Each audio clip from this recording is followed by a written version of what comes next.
Good morning, Coach. Ben Kercheval from Bleacher Report. I was wondering, in addition to the suspension, if there would be any other additional measures by you regarding Nigel Bethel. Yeah, we'll do some things in-house on our end as a football program to handle that, and that's really it. You caught them off guard, Coach. They were expecting you to make some comments here. Questions for Coach? We got one on the outside right here behind us.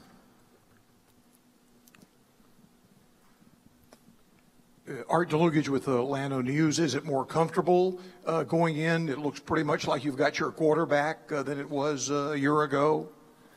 It is. I think year two for our entire staff, our entire program, there's a comfort level, and having a guy who's an established leader, an established player at quarterback position in our system really helps, and it's helped the entire offseason. So we're excited about him. We're excited about our team, and we'll see how it shakes out. We got a question in the center, and then we got one right behind you, 2 rows back. Ian Boyd from Inside Texas. How do you replace everything that Jason Morrow offered your offense, and the screen game on the perimeter and the quick game and even downfield? Yeah, I don't think you ever replace a guy like that, but I think we'll be a faster wide receiving crew, which will help. At times I thought we had to play within a box, and we got to be able to take the top off. And I think with some of these younger guys, they haven't played as much, but they can really run, and that's exciting for us as an offense. But a guy like that who's 6'6" and 250 and can dominate blocking and has 100 catches, I don't think you replace him. You just do the best you can as a group to try and get close to that productivity. Hi, Coach. Cameron Brock here with RaiderPower.com. I was wondering, after the instability at defensive coordinator, how much has your defense improved over the offseason with a defensive coordinator in his second year finally? That's been big for them. 2 years having the same defensive staff in place with the same terminology. I could tell this spring they weren't thinking as much. They were reacting, flying around in the football, and I feel like we've made some additions. Some of those junior college D linemen are really going to help the front. So excited to see their progress. I expect that group to be much improved from a year ago. All the way in the left-hand corner. Coach Kingsbury, I'm Justin Brown with KLTV. Now, you were able to scoop in Patrick Mahomes, one of the most prized recruits in the nation. Now, how do you feel he's going to be able to contribute and actually be able to play possibly his freshman year? Yeah, he's got to be ready to play. We only have Davis and him on scholarship as far as quarterbacks go, but he's a tremendous athlete, still raw, still learning the position. A guy who was a 3-sport star in high school, so never really focused on quarterback, but tremendous upside, playmaking ability, and a guy that can really extend plays, which is good as a true freshman because half the time they don't know what they're doing. So that comes into play, and he'll be able to move the football if he has to go in and take some snaps. In the middle left-hand corner. Kliff, Damon Sales, ESPN. Since we're on the quarterback issue, talk a little bit about Davis Webb. Last year he was a pup. This year it's almost like he's the old guy of the quarterback group. Talk about his maturation process. Yeah, I've been excited for Davis to watch the progress he had, having not been named the starter. He never pouted, never shut it down, just kept working.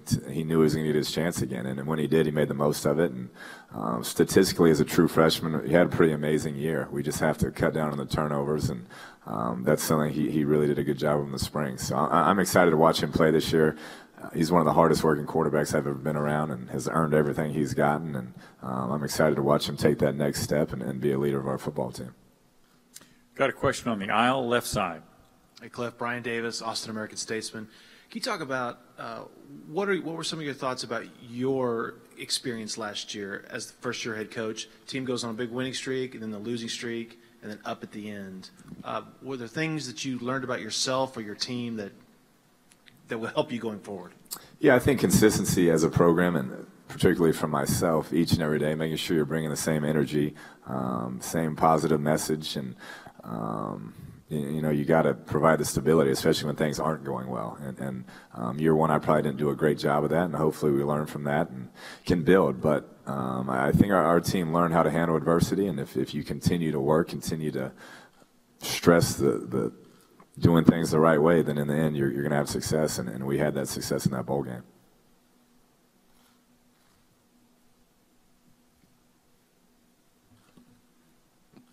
We got a question on the outside left. Tommy Mogelson, Dallas Morning News. Kliff, how big was the Holiday Bowl win? What kind of impact did that have on the spring? And have you guys been able to carry that all throughout the offseason and now getting ready for summer practice?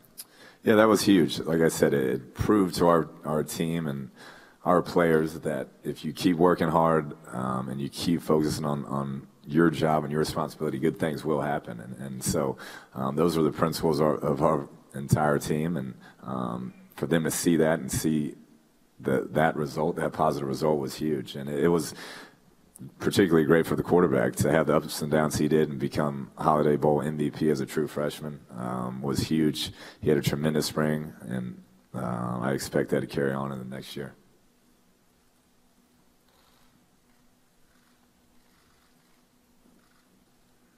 We had a question on all the way back on the platform, left-hand side.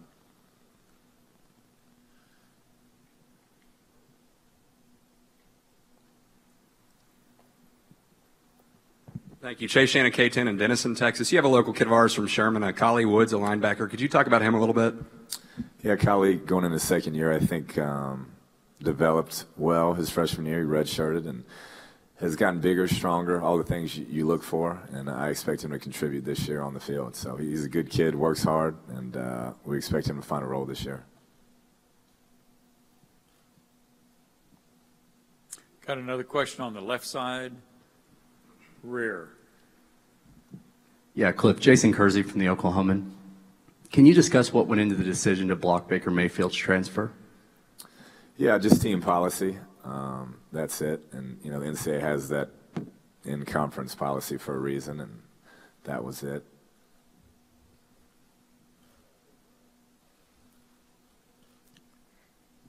We got a question on the front. Middle.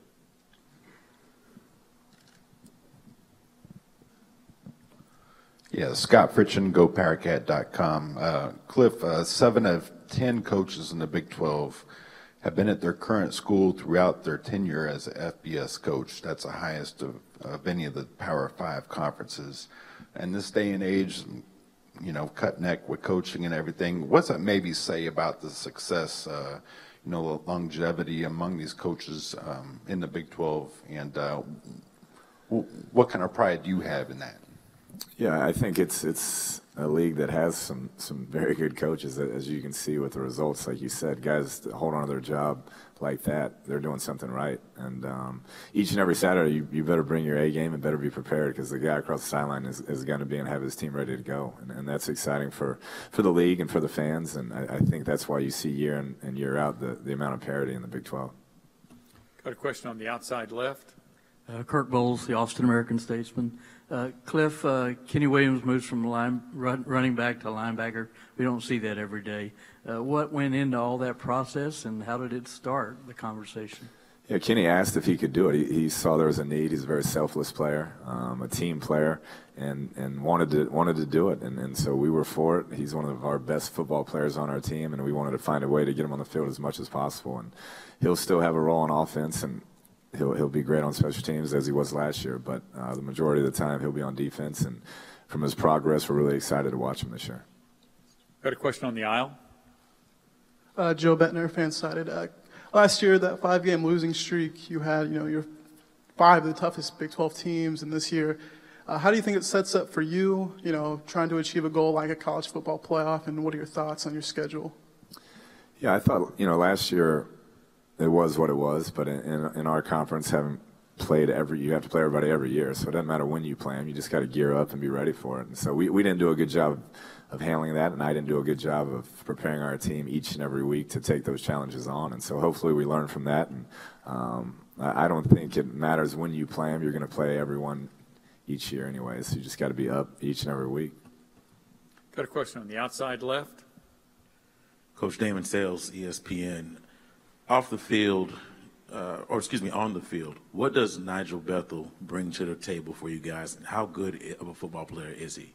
Yeah, I think it remains to be seen. He brings speed at that position we don't have yet, which we'll see how that translates. But, with those young guys, those true freshmen, you never know how it's going to go. And being suspended for the first 3 weeks, we'll see how this freshman campaign goes for him. But he definitely brings some speed that we don't have at that position. all the way in the left corner. Coach, could you talk about your receiving core for the upcoming season? Yeah, that's a group, like I mentioned earlier. I think our speed profile is much improved. Jakeem Grant is a guy who came on late last year, and expect him to have a really big year. Bradley Marquez will slide over and take Jay Samaro's position, which is, he's not as big as Jace, obviously, but brings some speed to that position we haven't had. And then young guys on the outside, Reggie Davis, DJ Plybray, Devin Lauderdale, young guys that haven't played a ton but are faster than what we've had, and exciting players. And so I expect all those guys to have a great year. Expect to be able to throw the ball down the field a little bit more than we did last year, which is fun for us, and we'll see how it all goes.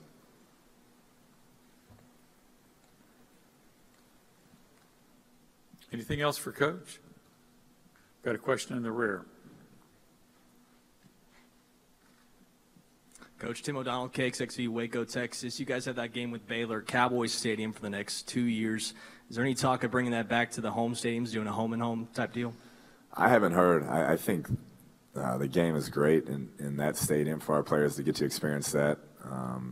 I think it's a special atmosphere this year, especially with what Baylor had going on. It was a great atmosphere on both sides, and so I hope that continues.